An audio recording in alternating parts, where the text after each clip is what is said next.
not to say that there's no knock on, single mothers that do have to do it, but sometimes the things that your children gain with you being home, they can't gain anywhere else. We want to make daycare, the school system, and other entities be responsible for how our children grow up. Yeah. And I think that's... And it's hard, don't get me wrong, like, you need a minute every couple of, you need moments where you just need to go take a breather, because it can be a lot with children.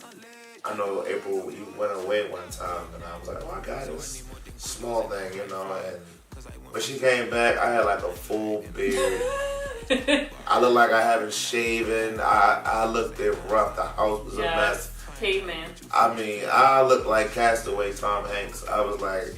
That's what I was looking for, Castaway. I was sitting here thinking, like, what is that? I was like, yo, I have a newfound respect for you staying home with the children. Because people think like, oh, your wife just stay home, she don't do nothing? No. Okay, nothing. Actually, being home and trying to clean, trying to cook. Work than going to work. I would rather go to work so that... Like, okay, look, I'll go to work. Look, you stay home and do the hard stuff. I'll go do the easy stuff. I can go and make a check. That's small. It's a sacrifice, but it's worth it, yeah. Yeah, and so some people are like, well, how do y'all do it on one income? We really trust God. With everything that we do. Yes. I mean... You be sending money our way, y'all. Like, for real. Like money that we can't even really explain. Like today. Oh. Alright. But like, you really can't explain like why he's blessing you or when he's gonna bless you. But like, we always just put our trust. And I asked them, I just really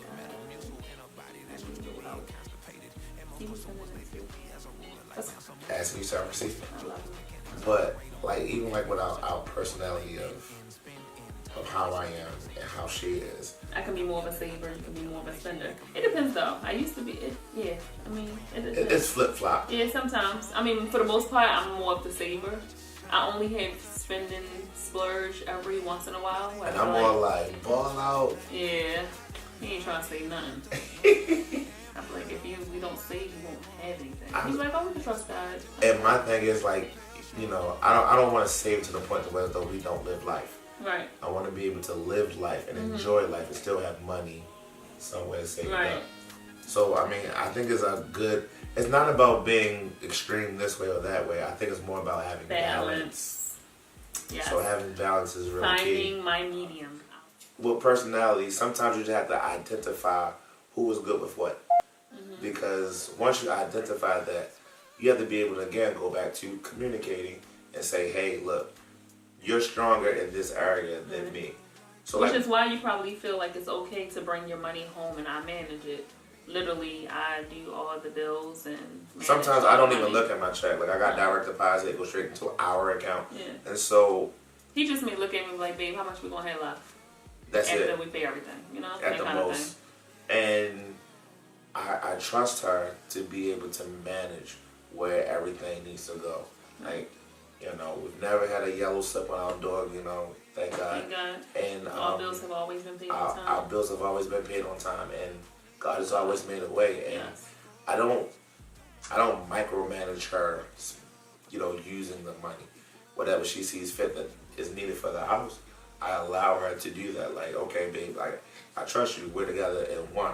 And so if we're one, they say the two become one. If we're one, it's not my check.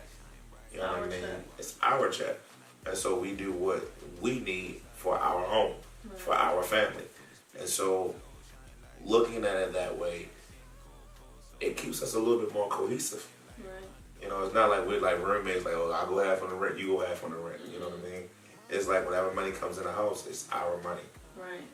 Even down to birthday money sometimes. It's like... I'm working on that one, though. Yeah, she's not like that. I am. She's not. On that one, I'm working. I am like the biggest giver, the biggest sharer in the world. And I will give you what you want. But... when it comes to sharing hers? I don't know. It's my birthday money. Or, it was given to me. I don't know. I was the only child. I was raised the only child. I'm my mother's only child. And I never had to share. I had to share my entire life. I had to share with my brothers, my sisters, my cousins, and any other child that my mother brought home from her school. And so it was like I've always. I'll do it, but I'll be like this. Here you go, Ricky. It'd be hurting. But I mean, how we grew up, it shapes who we are as people. Yeah. And so once you begin to understand that, and I'm like, no, I say, hey, okay, she's a good organizer. She's very OCD, and so she's very good at putting things where they belong. And so I'm like, okay, well, she would be good with money, putting it where it needs to be.